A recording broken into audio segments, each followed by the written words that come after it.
सभी का स्वागत है सक्सेस की 98 के चैनल पर। और जो भी चैनल के ऊपर नए हैं, चैनल को सब्सक्राइब करने के बाद नोटिफिकेशन के घंटे को दबा दीजिएगा ताकि हर एक वीडियो आप देख पाएं। और आज जो क्लास है वो क्लास नंबर आपका 25 है। इस 25 क्लास के पहले आपका जनरल नॉलेज या फिर फिजिकल साइंस, लाइफ साइंस सब क्लास हो रहा है। इसका मतलब 24 क्लास तक आपका 1180 क्वेश्चन मैंने जो है वो कंप्लीट करवा दिए हैं। और उम्मीद करते हैं इतने क्वेश्चन का जो कलेक्शन है आप सभी के पास है, क्योंकि मैं पीडीएफ भी दे रहा हूं। मैं बार बार बोल रहा हूं, हर एक क्लास में अपने आप को जज करना है कि डेली आप कितने सही कर पा रहे हैं। मान लो जितने गलती हो रहे हैं उसके लिए आपके पास पीडीएफ है, ताकि एग्जाम से पहले आप एक बार रिवीजन भी कर पाओ। और टारगेट यही लेकर चल रहे हैं, कम से कम 3000 क्वेश्चन का कलेक्शन आप सभी के पास हो सक्सेस की 98 का ठीक एग्जाम से पहले।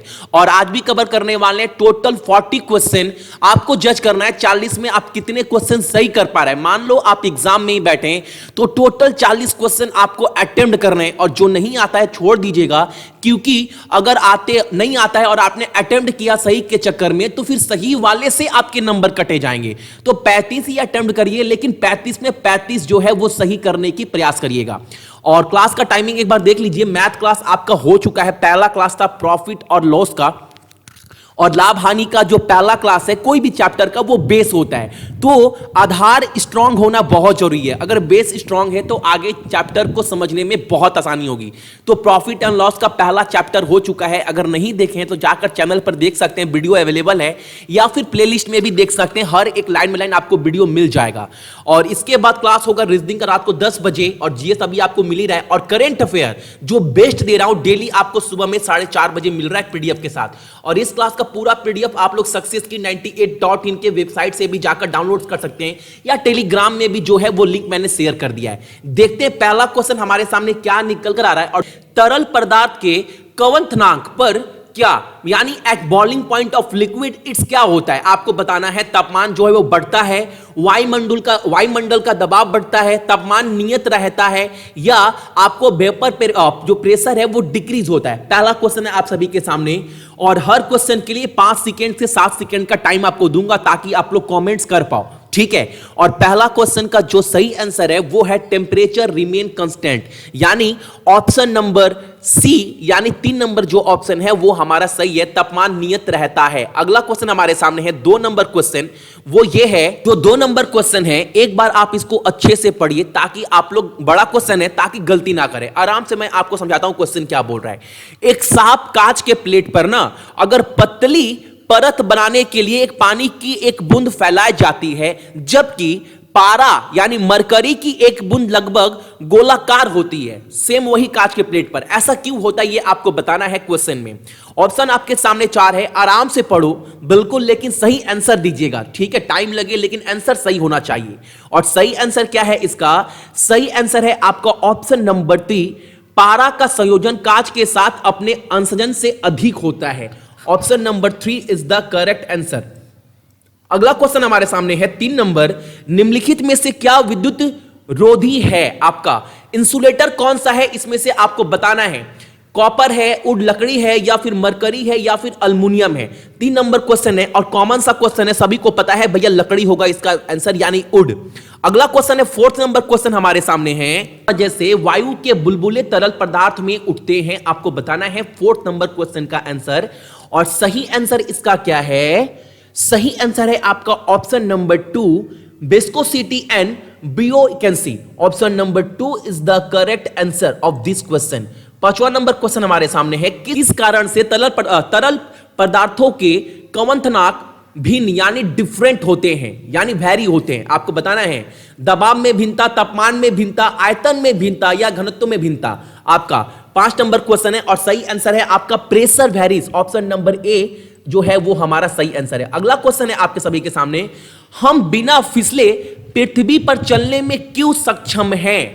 और ये कॉमन सा क्वेश्चन है, आप सभी को पता होना चाहिए। अगर आप फिजिक्स को थोड़ा भी अच्छे से पढ़े हैं तो आपको इसका आंसर पता होना चाहिए। और सही आंसर क्या है? फ्रिक्शनल फोर्स की वजह से।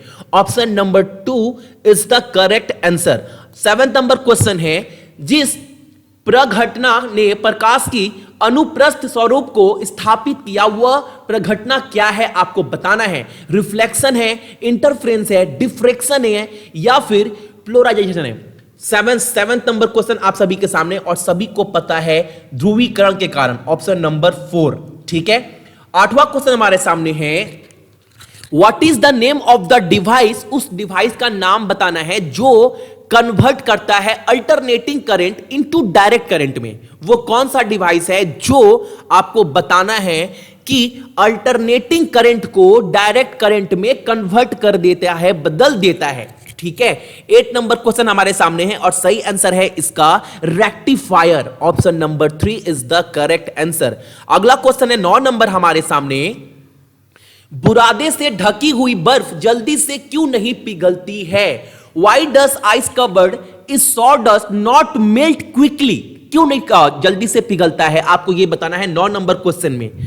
और टाइम दे रहा हूं सभी को कमेंट्स करने का और सही आंसर क्या है, बुरादा उष्मा का सुचालक है, option number sawdust is a bad conductor of heat, जिसके वजह से option number 3 is the correct answer. Bad conductor याद रखिएगा, not a good conductor, bad conductor की वजह से। 10 नंबर क्वेश्चन हमारे सामने बड़ा क्वेश्चन है। जैसे ही आपके सामने अगर बड़ा क्वेश्चन आए ना तो मैं बार बार रिक्वेस्ट करता हूं एक बार आप लोग इसको अच्छे से पढ़िए क्वेश्चन को, टाइम मैं दे रहा हूं बड़े क्वेश्चन को सही करने के लिए। तारे चमकते हैं किंतु ग्रह नहीं चमकते, ऐसा क्यों। जो स्टार है ना वो चमकता है लेकिन जो प्लैनेट है वो नहीं चमकता है, ऐसा क्यों होता है ये आपको बताना है इस क्वेश्चन में। ऑप्शन आराम से पढ़िए, हड़बड़ी मत करिएगा। और सही आंसर क्या है, they are nearer to the earth and hence we receive a greater amount of light and therefore minor variation in intensity are not noticeable। वह पृथ्वी के करीब है इसलिए उनसे अधिक प्रकाश मिलता है और प्रबलता से यदि छोटे मोटे परिवर्तन होते भी हैं तो वो नजर में नहीं आते हैं। तो याद रखिएगा सही आंसर क्या है, सही आंसर हमारे सामने है option number 4 is the correct answer of this question. They are nearer to the earth, hence we receive a greater amount of light and therefore minor variation in intensity are not noticeable, यानी वो चमकते भी तो है वो नजर नहीं आते हैं। ठीक है, option number 4 is the correct answer. 11 number question हमारे सामने है, कपड़े धोने की मशीन किस सिद्धांत पर कार्य करती है। वॉशिंग मशीन सबके घर में होगा आज के डेट में और 11 नंबर क्वेश्चन का आंसर आपको बताना है क्यों होता है ये, कि कपड़े धोने की जो मशीन है किस सिद्धांत पर काम करती है, किस प्रिंसिपल के ऊपर काम करती है, वो आपको बताना है 11 नंबर क्वेश्चन में। और सही आंसर है आपका उप केंद्रीकरण, option number 4 is the correct answer. 12 number question हमारे सामने है, ट्यूबलाइट के साथ प्रयुक्त चौक मुल्क क्या है। जो चौक आता है ना पहले के जमाने में आपने देखा होगा ट्यूबलाइट में क्या आता होगा, चौक। आपको यह बताना है ट्यूबलाइट के साथ प्रयुक्त चौक मुल्क जो मूल्य है वो क्या है। 12 नंबर वो क्या है, एन इंडिकेटर, प्रेरक इज द करेक्ट आंसर। अगला क्वेश्चन हमारे सामने है, what type of force act on A car moving around the curve. किस वृत्ताकार वर्क मार्ग पर घूमने वाली कार पर किसी प्रकार का बल काम करता है। 13 नंबर क्वेश्चन है। देखो सारे क्वेश्चन फिजिक्स के हैं, आपके माइंड में डाउट है, मैं बार बार बोलता हूं क्वेश्चन को अटेम्प्ट करिए, नहीं आता है उसके लिए आप अभी सीख लो और एग्जाम से पहले कम से कम एक बार आप लोग रिवीजन कर लीजिएगा। बहुत इंपॉर्टेंट बात मैं बोल रहा हूं। सही आंसर क्या है, सही आंसर है इसका सेंट्रीपेटल फोर्स। ठीक है, option number 3 is the correct answer. 14 number question है, ध्वनि तरंगों की गूंज के लिए कौन सा कारण जिम्मेदार होता है। कौन सा कारण जो है वो जिम्मेदार होता है किस चीज के लिए, ध्वनि तरंगों की गूंज के लिए। 14 नंबर क्वेश्चन हमारे सामने है और सही आंसर है इसका reflection, option number 1 is the correct answer. चलो 15 नंबर क्वेश्चन हमारे सामने है, निम्नलिखित में से किस धातु में अधिकतम ताप चालकता होती है। 15 नंबर क्वेश्चन है, विच of the metal has the maximum thermal conductivity. निम्नलिखित में से किस धातु में अधिकतम ताप चालकता होती है। और इसका आंसर मुझे जहां तक लगता है अधिकांश मेरे भाई बहन को पता होगा, इसका आंसर सिल्वर चांदी है। अगला क्वेश्चन है हमारे सामने, दूर से चमकते पिंड के तापमान को किस यंत्र से निर्धारित करते हैं या किया जाता है, आपको बताना है। The temperature of distant luminous body can be determined by what. 16 number question है और सही आंसर है इसका pyrometer. Option number 3 is the correct answer. 17 number question है, ऊर्जा सूर्य से पृथ्वी की ओर किस प्रकार यात्रा करती है? 17 नंबर क्वेश्चन है और ये क्वेश्चन बहुत कॉमन है, आपको हर एक सेट में आपको ये क्वेश्चन मिल जाएगा, इतना फेमस क्वेश्चन है। और सही आंसर है इसका रेडिएशन, ऑप्शन नंबर 3। अगला क्वेश्चन है हमारे सामने, निम्नलिखित में से किस प्रक्रिया में अणुओं की वास्तविक गति के माध्यम से उस तापमान से निम्नतर तापमान को उष्मा का संचरण होता है?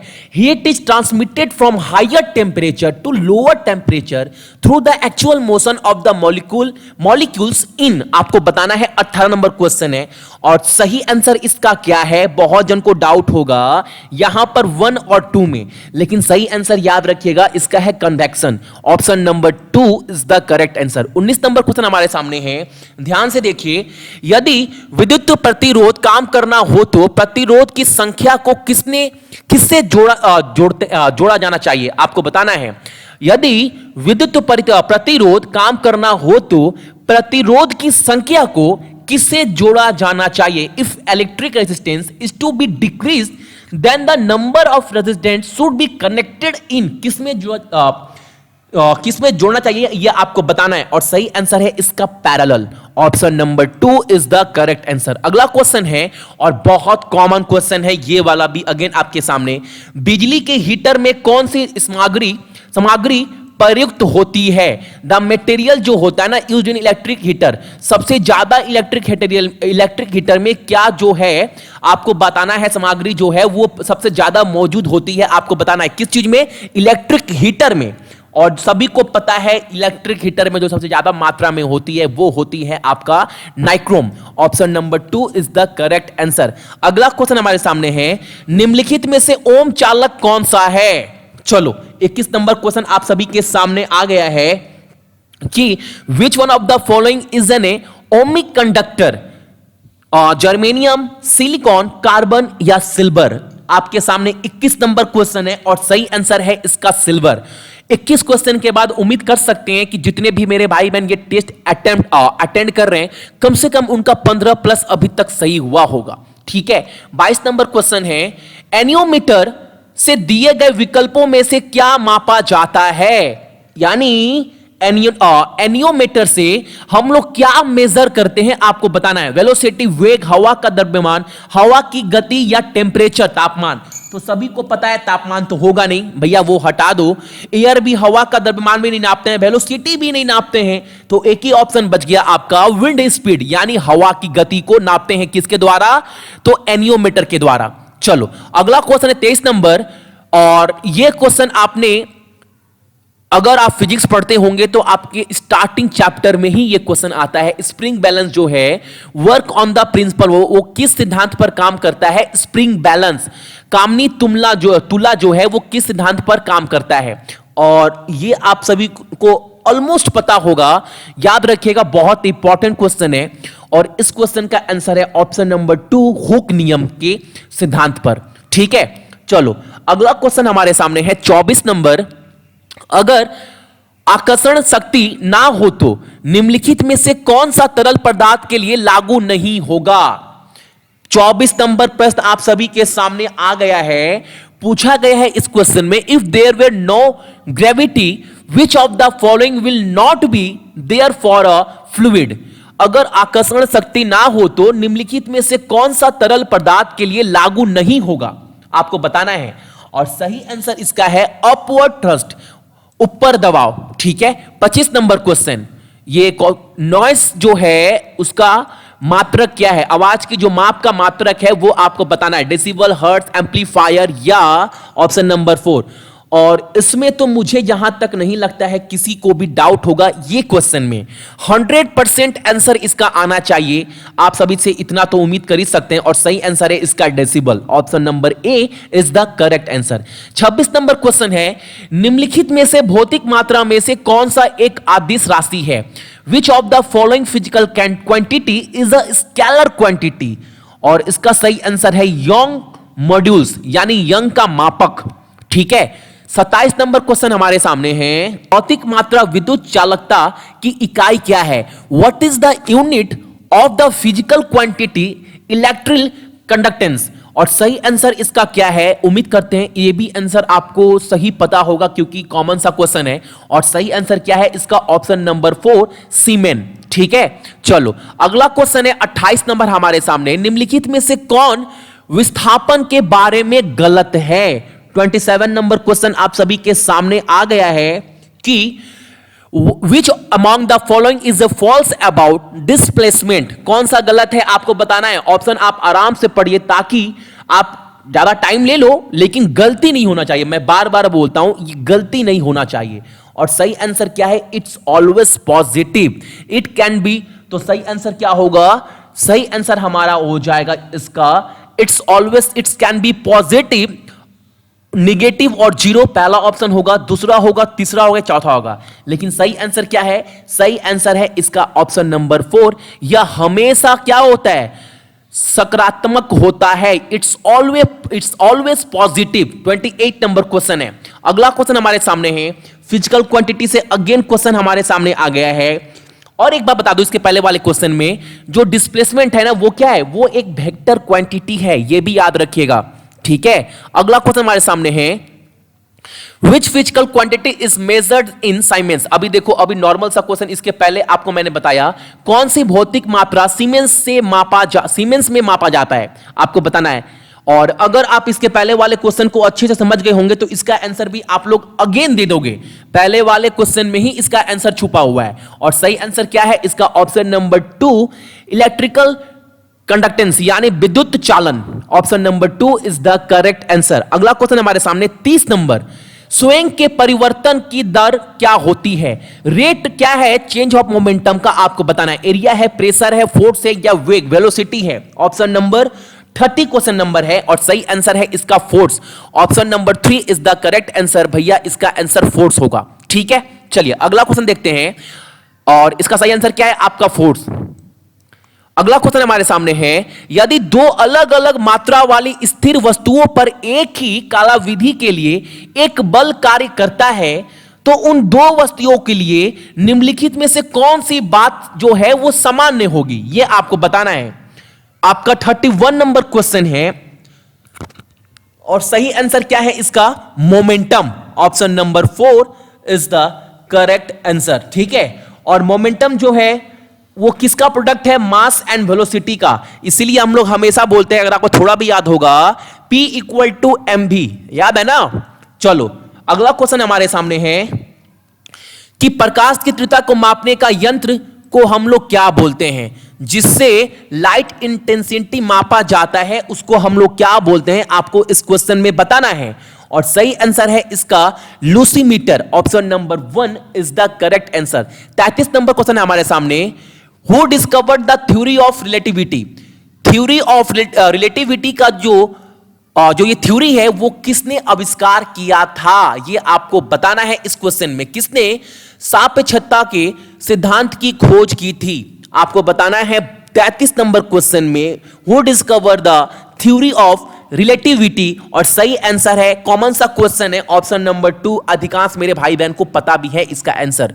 अगला क्वेश्चन है, महासागर जो होता है ना उसकी गहराई को मापने के लिए कौन सी डिवाइस का उपयोग किया जाता है, और यह पता भी होना चाहिए। कॉमन सा क्वेश्चन है, जनरल नॉलेज का क्वेश्चन भी बोल सकते हैं आप लोग।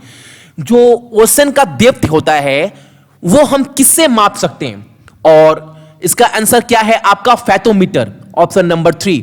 अगला क्वेश्चन है आप सभी के सामने, विकिरण के सभी प्रकार अल्फा, बीटा और गामा की पहचान और माप के लिए उपयोग किए जाने वाला उपकरण क्या है, आपको बताना है 35 नंबर क्वेश्चन में।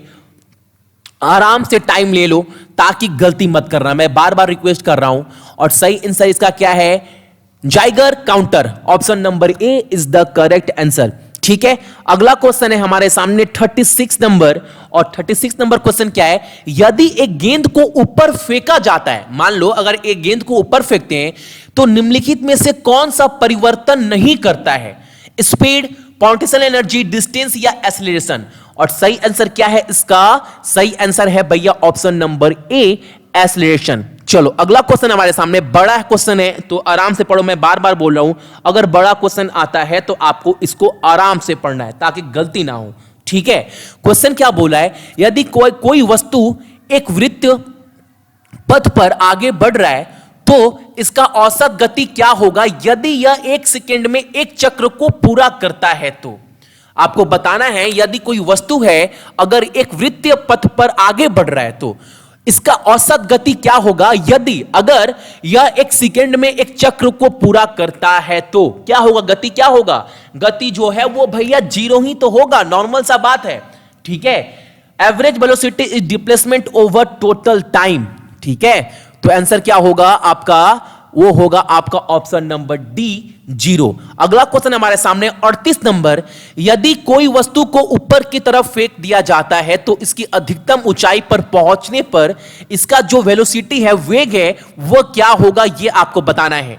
चलो, बहुत इंपॉर्टेंट क्वेश्चन है। क्या बोला है, if an object is throw upward, अगर कोई वस्तु को ऊपर फेंकते हैं, what will be its velocity, उसका वेग क्या होगा, when it's reach its maximum height, अगर वो सबसे अपनी ऊंचाई पर पहुंचता है वो सामान, तो उसका वेलोसिटी क्या होगा, ये आपको बताना है। और सही आंसर है इसका ऑप्शन नंबर वे। ठीक है, 0। अगला क्वेश्चन है 39 नंबर, हमारे सामने क्वेश्चन आ गया है कि what will happen to the force between the two positive charges which are released after being held near each other। दो धनात्मक आवेशों के बीच क्या बल होगा जो एक दूसरे के पास होने के बाद मुक्त किए जाते हैं, आपको बताना है। 39 नंबर क्वेश्चन हमारे सामने है और सभी को पता है जो बल है ना वो घटता है इसमें, तो इसका आंसर क्या होगा, option number 2, force will decrease. So बल जो है वो घटेगा, बल घटेगा, ऑप्शन नंबर 2। आज का अंतिम क्वेश्चन है और इसका सारा जो पीडीएफ है, रिक्वेस्ट कर रहा हूं क्लास खत्म होने के बाद सक्सेस की 98.in से जाकर डाउनलोड कर लीजिएगा, या फिर इसका जो पीडीएफ का लिंक है डिस्क्रिप्शन में भी दे दिए हैं, टेलीग्राम पर भी शेयर कर दिए, डाउनलोड कर लीजिएगा ताकि एग्जाम के टाइम आप लोग इसका रिवीजन कर पाओ। नंबर क्वेश्चन हमारे सामने क्या है कि in a projectile motion the horizontal range achieves its same whether the body is projected at theta and एक प्रक्षेपय गति में प्राप्त की गई क्षैतिज सीमा एक समान होती है, चाहे वस्तु को थीटा और पर किया जाए, किस पर, कितने डिग्री पर, ये आपको बताना है। 180 डिग्री माइनस थीटा पर, 60 डिग्री माइनस थीटा पर, 120 degree minus theta, 90 degree minus theta, ये आपको बताना है। और इसका सही आंसर याद रखिएगा, इंपॉर्टेंट क्वेश्चन है, थोड़ा हार्ड है लेकिन याद रखिएगा 90 degree minus theta, option number 4 is the correct answer of this question. तो ये थे आपके 40 क्वेश्चन। उम्मीद करते हैं 40 में आप लोगों ने 30 तो सही किए ही होंगे, जितने गलती किए होंगे आपने आज सीखा होगा और इसका एग्जाम से पहले आप लोग एक बार और रिवीजन कर पाएंगे। इसलिए इसका पीडीएफ जो है इस वेबसाइट से जाकर डाउनलोड कर लीजिएगा, सक्सेस की 98.in से, या फिर टेलीग्राम पर भी इसका लिंक जो है वो दिया गया है। सो अगला जो क्लास है आपका वो होने वाला है रीजनिंग का रात को 10 बजे। ठीक है, सो जितने मेरे भाई बहन देख रहे हैं सभी को धन्यवाद।